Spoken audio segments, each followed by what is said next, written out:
Live India 24 channel में आप सभी का बहुत बहुत स्वागत है। आइए सुनते हैं मुंशी प्रेमचंद जी द्वारा लिखित उपन्यास निर्मला का पार्ट 10। प्रत्येक प्राणी को अपने हमजोलियों के साथ हंसने बोलने की जो एक नैसर्गिक तृष्णा होती है, उसी की तृप्ति का यह एक अज्ञात साधन था। और वह अतृप्त तृष्णा निर्मला के हृदय में दीपक की भांति जलने लगी। रह रहकर उसका मन किसी अज्ञात वेदना से विकल हो जाता। खोई हुई किसी अज्ञात वस्तु को खोज में इधर उधर घूमती फिरती, जहाँ बैठती वहाँ बैठी ही रह जाती, किसी काम में जी न लगता। हाँ, जब मुंशी जी आ जाते तो वह अपनी सारी तृष्णाओं को नैराश्य में डुबाकर उनसे मुस्कुराकर इधर उधर की बातें करने लगती। कल जब मुंशी जी भोजन करके कचहरी चले गए तो रुक्मणी ने निर्मला को खूब तानों से छेड़ा। जानती तो थी कि यहाँ बच्चों का पालन पोषण करना पड़ेगा, तो क्यों घर वालों से नहीं कहा दिया कि वहाँ मेरा विवाह न करें। वहाँ जाती जहाँ पुरुष के सिवा और कोई न होता, वहीं यह बनाव चुनाव और छवि देखकर खुश होता, अपने भाग्य को सराहता। यहाँ बूढ़ा आदमी तुम्हारे रंग रूप हाव भाव पर क्या लट्टू होगा। इसने इन्हीं बालकों की सेवा करने के लिए तुमसे विवाह किया है, भोग विलास के लिए नहीं। वह बड़ी देर तक घाव पर नमक छिड़कती रही, पर निर्मला ने चूं तक न की। वह अपनी सफाई तो पेश करना चाहती थी, पर कर ना सकती थी। अगर कहे कि मैं वही कर रही हूँ जो मेरे स्वामी की इच्छा है, तो घर का भांडा फूटता है। अगर वह अपनी भूल स्वीकार करके उसका सुधार करती है, तो वह है कि उसका न जाने क्या परिणाम हो। वह यूँ बड़ी स्पष्ट वादिनी थी। सत्य कहने में उसे संकोच या भय न होता था, लेकिन इस नाजुक मौके पर उसे चुप्पी साधनी पड़ी। इसके सिवा दूसरा उपाय न था। वह देखती थी मनसाराम बहुत विरक्त और उदास रहता है। यह भी देखती थी कि वह दिन दिन दुर्बल होता जाता है, लेकिन उसकी वाणी और कर्म दोनों ही पर मोहर लगी हुई थी। चोर के घर चोरी हो जाने से उसकी जो दशा होती है, वही दशा इस समय निर्मला की हो रही थी। जब कोई बात हमारी आशा के विरुद्ध होती है, तभी दुख होता है। मनसाराम को निर्मला से कभी इस बात की आशा न थी कि वे उसकी शिकायत करेगी, इसलिए उसे घोर वेदना हो रही थी। वह क्यों मेरी शिकायत करती है, क्या चाहती है? यही न कि मेरे पति की कमाई खाता है, इसके पढ़ाने लिखाने में रुपए खर्च होते हैं, कपड़े पहनता है। उनकी यह इच्छा होती कि यह घर में ना रहे, मेरे ना रहने से उनके रुपए बच जाएंगे। वह मुझसे बहुत प्रश्नचित्त रहती है। कभी मैंने उसके मुँह से कटु शब्द नहीं सुने। क्या यह सब कौशल है? हो सकता है। चिड़िया को जाल में फंसाने के लिए पहले शिकारी दाने बिखेरता है। आह, मैं नहीं जानता था कि दाने के नीचे जाल है। यह मात्र स्नेह केवल मेरे निर्वासन की भूमिका है। अच्छा, मेरा यह रहना क्यों बुरा लगता है? जो उनका पति है, क्या वह मेरा पिता नहीं है? क्या पिता पुत्र का संबंध स्त्री पुरुष के संबंध से कुछ कम घनिष्ठ है? अगर मुझे उनके संपूर्ण आधिपत्य से ईर्ष्या नहीं होती, वह जो चाहे कहें, मैं मुँह नहीं खोल सकता, तो वह मुझे पितृ प्रेम से क्यों वंचित करना चाहती हैं? वह अपने साम्राज्य में क्यों मुझे एक अंगुल भर भूमि भी देना नहीं चाहती? आप पक्के महल में रहकर क्यों मुझे वृक्ष की छाया में बैठना नहीं स्वीकार करती? हाँ, वह समझती होगी कि यह बड़ा होकर मेरे पति की संपत्ति का स्वामी हो जाएगा, इसलिए अभी से निकाल देना अच्छा है। इनको पैसे विश्वास दिलाऊं कि मेरी ओर से यह शंका न करें। उन्हें क्यों कर बताऊं कि मनसाराम विष खाकर प्राण दे देगा, इसके पहले कि उनका अहित करे। उसे चाहे कितनी ही कठिनाई सहनी पड़े, वह उनके हृदय का शूल न बनेगा।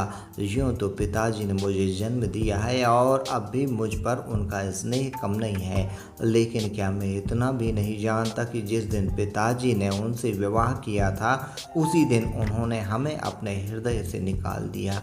अब यह अनाथों की भांति यहाँ पड़े पड़े रह सकते हैं। इस घर पर हमारा कोई अधिकार नहीं है। कदाचित पूर्व संस्कारों के कारण यहाँ अन्य अनाथों से हमारी दशा कुछ अच्छी है, पर है अनाथ ही। हम उसी दिन अनाथ हुए जिस दिन अम्मा जी परलोक सिधारी। जो कुछ कसर रह गई थी वह इस विवाह ने पूरी कर दी। मैं तो खुद पहले इनसे विशेष संबंध न रखता था। अगर उन्हीं दिनों पिताजी से मेरी शिकायत की होती तो शायद मुझे इतना दुख न होता। मैं तो उस आघात के लिए तैयार बैठा था। संसार में क्या मैं मजदूरी भी नहीं कर सकता? लेकिन बुरे वक्त में उन्होंने चोट की। हिंसक पशु की आदमी को गाफिल पाकर भी चोट करते हैं, इसलिए मेरी इतनी अवगत होती थी। खाना खाने के लिए उठने से जरा भी देर हो जाती तो बुलावे पर बुलावे आते थे। जलपान के लिए प्रातःकाल ताज़ा हलवा बनाया जाता था। बार बार पूछा जाता था और रुपयों की ज़रूरत तो नहीं है, इसलिए वह 100 रुपये की घड़ी मंगवाई थी। मगर क्या उन्हें कोई दूसरी शिकायत न सूझी? जो मुझे आवारा कहा, आखिर उन्होंने मेरी क्या आवारगी देखी? यह कह सकती थी कि उनका मन पढ़ने लिखने में नहीं लगता, एक न एक चीज़ के लिए नित्य रुपए मांगता रहता है। यही एक बात उन्हें क्या सूझी? शायद इसलिए कि यही सबसे कठोर आघात था जो मुझ पर कर सकती थी। पहली ही बार उन्होंने मुझ पर अग्नि बाण चला दिया, जिससे यही शरण नहीं, इसलिए ना कि वह पिता की नज़रों से गिर जाए। मुझे बोर्डिंग हाउस में रखने का तो एक बहाना था। उद्देश्य यह था कि इसे दूध की मक्खी की तरह निकाल दिया जाए। 2-4 महीने के बाद खर्च वर्च देना बंद कर दिया जाए, फिर चाहे मरे या जिए। अगर मैं जानता कि यह प्रेरणा उनकी ओर से हुई है तो कहीं जगह न रहने पर भी जगह निकाल लेता। नौकरों की कोठरियों में तो जगह मिल जाती, वरामदे में पड़े रहने के लिए बहुत जगह मिल जाती। खैर अब स्नेह भी ना रहा। जब स्नेह नहीं रहा तो केवल पेट भरने के लिए यहाँ पड़े रहना बेहयाई है। यह अब मेरा घर नहीं, इसी घर में मैं पैदा हुआ हूँ, यही खेला हूँ, पर यह अब मेरा नहीं है। पिताजी भी मेरे पिता नहीं है। मैं उनका पुत्र हूँ, पर वह मेरे पिता नहीं है। संसार के सारे नाते स्नेह के नाते हैं। जहाँ स्नेह नहीं वहाँ कुछ नहीं। हाय अम्मा जी, तुम कहाँ हो? यह सोचकर मनसराम रोने लगा। ज्यों-ज्यों मात्र स्नेह की पूर्व स्मृतियाँ जागृत होती थी, उसके आंसू उमड़ते आते थे। वह कई बार अम्मा अम्मा पुकार उठा, मानो वह खड़ी सुन रही हो।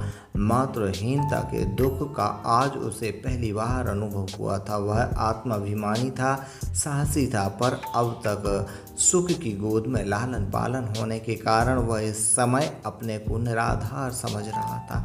रात के 10 बज गए थे। मुंशी जी आज कहीं दावत खाने गए थे। 2 बार मेहरी मनसाराम को भोजन करने के लिए बुलाने जा चुकी थी। मनसाराम ने पिछली बार उसे झुंझलाकर कह दिया था, मुझे भूख नहीं है, कुछ न खाऊंगा। बार बार आकर सिर पर सवार हो जाती हो। इसलिए जब निर्मला ने उसे फिर उसी काम के लिए भेजना चाहा तो वह न गई।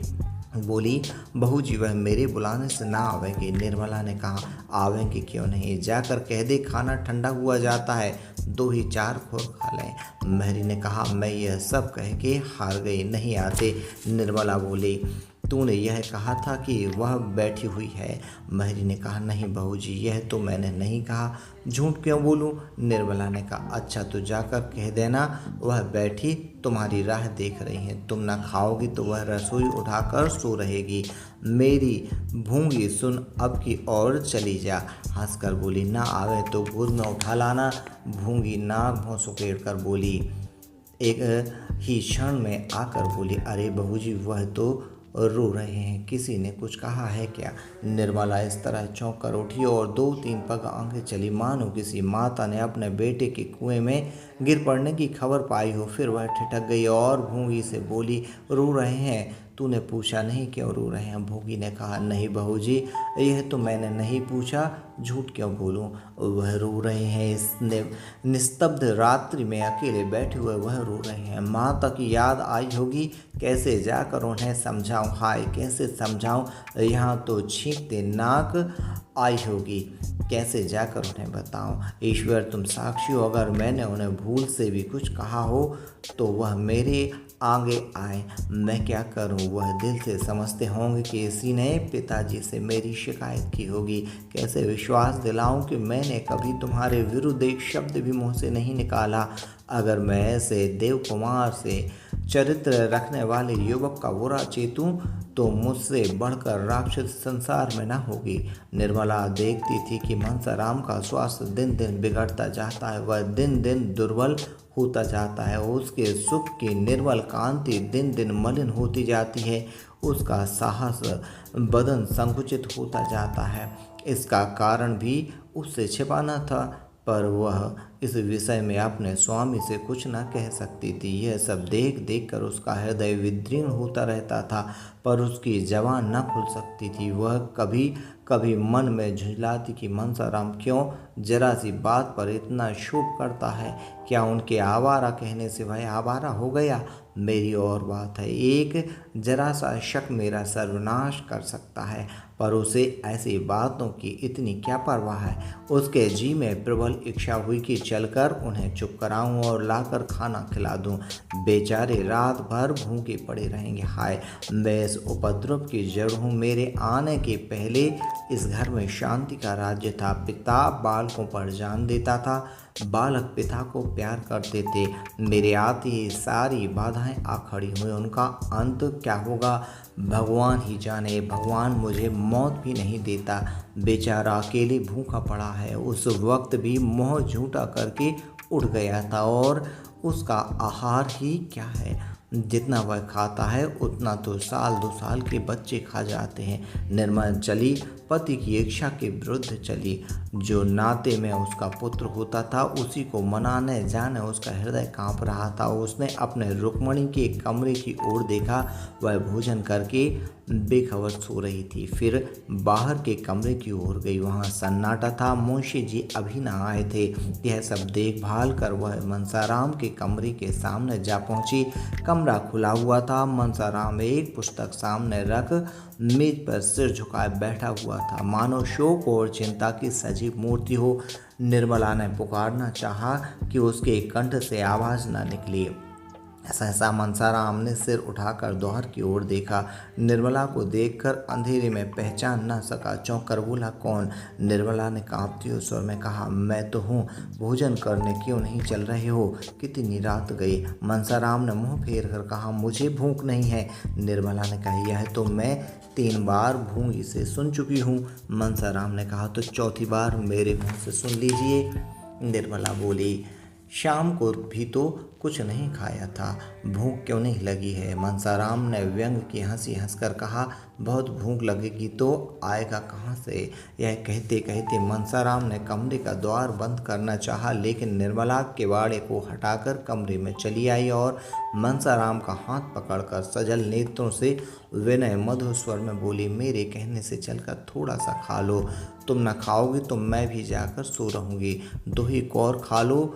क्या मुझे रात भर भूखी मारना चाहते हो? मनसाराम सोच में पड़ गए। अभी भोजन नहीं किया तो मेरे ही इंतजार में बैठी रहेगी। यह स्नेह वात्सल्य और विनय की देवी है या ईर्ष्या और अमंगल की मायाविनी मूर्ति?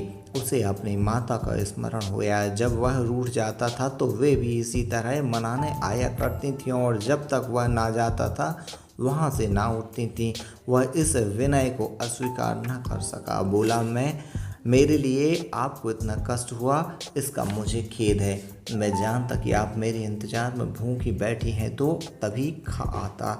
निर्मला ने तिरस्कार भाव से कहा, यह तुम कैसे समझ सकते थे कि तुम भूखे रहोगी और मैं खाकर सो रहूँगी? क्या विमाता का नाता होने ही से मैं ऐसी स्वार्थनी हो जाऊँगी? सहसा मर्दाने कमरे में मुंशी जी ने खांसने की आवाज़ आई। ऐसा मालूम हुआ कि वह मनसाराम के कमरे की ओर आ रहे हैं। निर्मला के चेहरे का रंग उड़ गया। वह तुरंत कमरे से निकल आई और भीतर जाने का मौका ना पाकर कठोर स्वर में बोली, मैं लौंडी नहीं हूँ कि इतनी रात तक किसी के लिए रसोई के द्वार पर बैठी रहूं। जिसे ना खाना हो वह पहले कि कह दिया करे। मुंशी जी ने निर्मला को वहाँ खड़े देखा। यह अनर्थ यह यहाँ क्या करने आ गई? बोले, यहाँ क्या कर रही हो? निर्मला ने कर्कश स्वर में कहा, कर क्या रही हूँ? अपने भाग्य को रो रही हूँ। बस सारी बुराइयों की जड़ मैं हूँ। कोई इधर रूठा है, कोई उधर मुंह फुलाए पड़ा हुआ है। किस किस को मनाऊँ और कहाँ तक मनाऊँ? मुंशी जी कुछ चकित होकर बोले, बात क्या है? निर्मला बोली, भोजन करने नहीं जाते और क्या बात है? 10 दफे महरी को भेजा, आखिरी आप दौड़ी आई। इन्हें तो इतना कह देना आसान है कि मुझे भूख नहीं। यहाँ तो घर भर की लौंडी हूँ, सारी दुनिया मुँह में कालिक पोतने को तैयार है। किसी को भूख ना हो, पर कहने वालों को यह कहने से मौका रोकने के पर पिशाचनी किसी को खाना नहीं देते। मुंशी जी ने मनसाराम से कहा, खाना क्यों नहीं खा लेते जी? जानते हो क्या वक्त है? मनसाराम स्तब्ध सा खड़ा था। उसके सामने एक ऐसा रहस्य हो रहा था जिसका मर्म वह कुछ भी न समझ सकता था। जिन नेत्रों में एक क्षण पहले विनय के आंसू भरे हुए थे, उनमें अकस्मात ईर्ष्या की ज्वाला कहाँ से आ गई? जिन अधरों में एक क्षण पहले सुधा वृष्टि हो रही थी, उनमें से विष का प्रवाह क्यों होने लगा? उसी अर्ध चेतना की दशा में बोला, मुझे भूख नहीं है। मुंशी जी ने घुड़क कर कहा, क्यों भूख नहीं है? भूख नहीं थी तो शाम को क्यों ना कहलवा दिया? तुम्हारी भूख के इंतजार में कौन सारी रात बैठा रहे? तुम में पहले ही यह आदत ना थी, रूठना कब से सीख गए?